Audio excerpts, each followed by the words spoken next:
Hi everyone, Ongama here. You're watching the Class of Opera. I just returned from watching Wagner's Tristan und Isolde at the Metropolitan Opera House, and wow, what an experience! What an adventure with Michael Spears as Tristan and Lisa Davidson as Isolde. What a wonderful cast! It was a marvelous production. I have to say from the onset that this was my best operatic experience as a spectator. Granted, of course, I am a Wagnerian, so a little bit of bias here. In fact, 2026 marks 10 years since I became a certified Wagnerian, and I had never seen Tristan und Isolde on stage before. So this was quite an experience. It was marvelous. Before I talk about the opera, I just want to tell you more about the experience. I went to the Met Opera Club for the first time. A friend of mine invited me as a birthday present, celebrating the year of 30. So that was very nice, and we were talking, including with the people I met there at the Opera Club, about each person's first Wagner experience.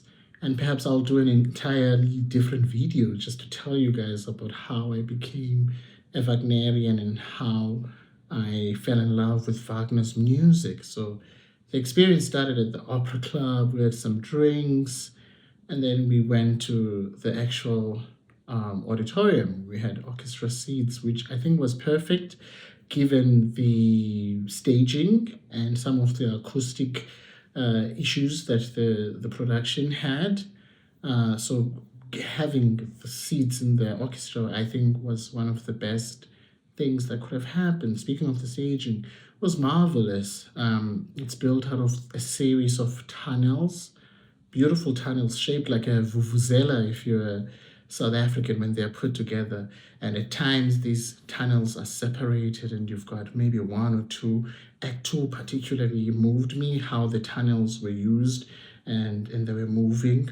Isolde had her own tunnel, Tristan had her own tunnel, and they were moving from side to side as they were singing the Liebesnacht duet. The music was marvelous. I mean, it's Wagner. I mean, from the onset, when I had the Tristan prelude, I was like, okay, this is different. This is different. I've watched Wagner at the Met before. I watched Die Meistersinger. I watched Der Fliegende Holländer, which was my favorite Met performance so far in my time in New York City. But this was on another level, and I think that's because of the music of Tristan und Isolde is incredibly moving. It's the kind of music that you need to allow yourself to experience. I mean, if you go in there with ideas of what you want to hear and you are resistant, it's gonna pass you by. But if you go into the theater with an open mind and allow the music to move you, it will, and that's what happened. I mean, the overture, it's not an overture in this case, the prelude was excellent. The orchestra was excellent in the prelude. I was moved. I had to control my rapture, and this is a theme throughout this experience. As a Wagnerian, especially as a South African Wagnerian, sometimes you can get excited, you want to scream, you want to, express yourself, but of course, we're at the Met, so I had to control a lot of that rapture throughout the performance. I thought the orchestra was very good in terms of the music itself. I think there were times when the orchestra was perhaps overpowering the singers, and that's something that happened a few times in the show. Speaking of the orchestra, the English horn solo at the beginning of Act 3 was actually positioned within these moving tunnels, and it was incredible. It sounded incredible, and I actually think the tunnels complemented the horn player and that solo. It was incredibly moving. Like I said, the singers were excellent. Michael, Lisa Davison, she sang a lot. The opera takes a while to get going.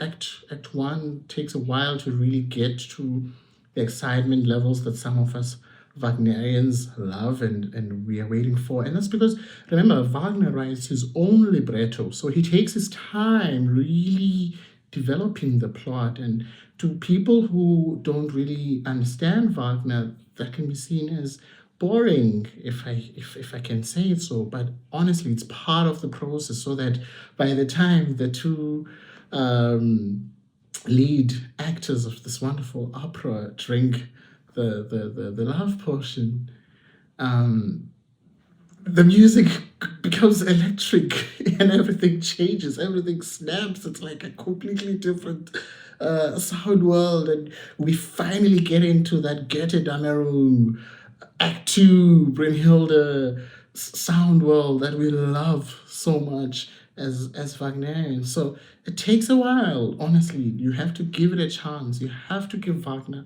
a chance. I remember when I was a young musician, I used to say, no, this is boring. This opera is 5 hours. I mean, I don't have time. I want some classic Italian opera. But when I gave myself a chance to actually listen to Wagner with an open mind, it changed my life.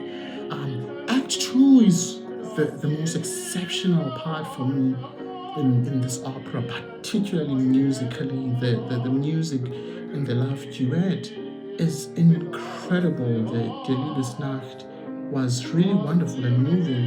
And a part that particularly is a huge highlight for me is when we get some of that music from Träume, which is a song that I love to sing from Wagner's Wesendonck Lieder. I actually posted a clip of that this week in preparation to going to see Tristan und Isolde. Of course, there is a connection between the song Träume and Tristan und Isolde. And to sum it up quickly, I would say that the song Träume led to the fuller development of Tristan und Isolde, and hence it features in this beautiful classic love duet. Wow, incredibly moving. The staging was excellent. There was this moment whereby they had actors who were doubling Tristan und Isolde. These were people who were acting downstage where Tristan und Isolde were, and wherever Tristan and Isolde were on the tunnels, which were further upstage, they would be doubled by these actors who were acting as Tristan and Isolde. In Act 1, I think it fell flat a little bit. I was questioning, like, what's the purpose of having two Tristans on stage, two Isoldes on stage? But in Act 2, in the love duet, it started to make sense. And I have to give those actors their props. They made the music come alive. You could feel the yearning, the love between Tristan and Isolde, and it was done in a way that didn't take away from the music. You know, often at times when these Wagner scenes are staged, we get a lot of unnecessary stuff, and these singers were just, these actors were just still moving slowly with the music, but you could feel the love as Lisa and Michael were singing on stage. Now, in that duet is where I had a little bit of an issue with some of the acoustic because of the tunnels, right? The vuvuzela shape. There were times whereby there were blind spots, if I could say, acoustic blind spots, whereby you couldn't hear the singer as much, particularly the tenor, Tristan, and he would get overpowered by Isolde because she would be in a certain position of the tunnel that amplifies her sound. At a certain point, I was like, what's happening? Is there like a microphone here? But I realized actually it's the design of the tunnel. So visually, it's incredible.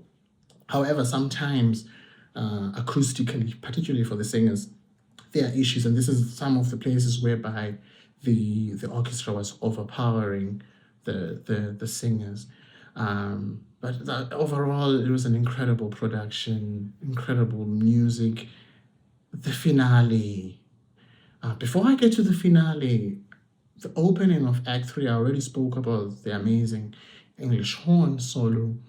But Tristan sings a lot in that act, and he really came into the role. He was very strong, and you could see he's such an excellent performer.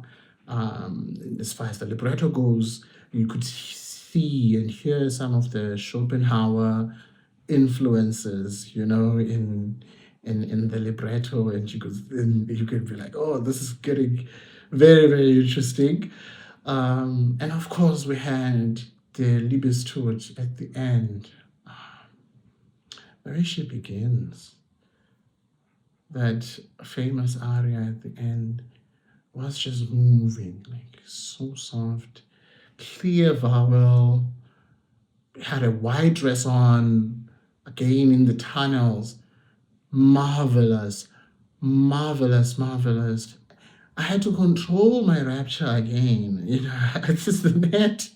I want to scream. I don't want to, because the scene, the made feel some type of way. So I had to sit in my chair and just take it in and be like, okay, this is happening. This is Wagner. This is Tristan und Isolde. I don't want to go into the waves with Isolde as in the opera. And marvelous. The best opera experience of my life. Honestly, it's the best opera experience of my life as a spectator. And yeah, opera is alive.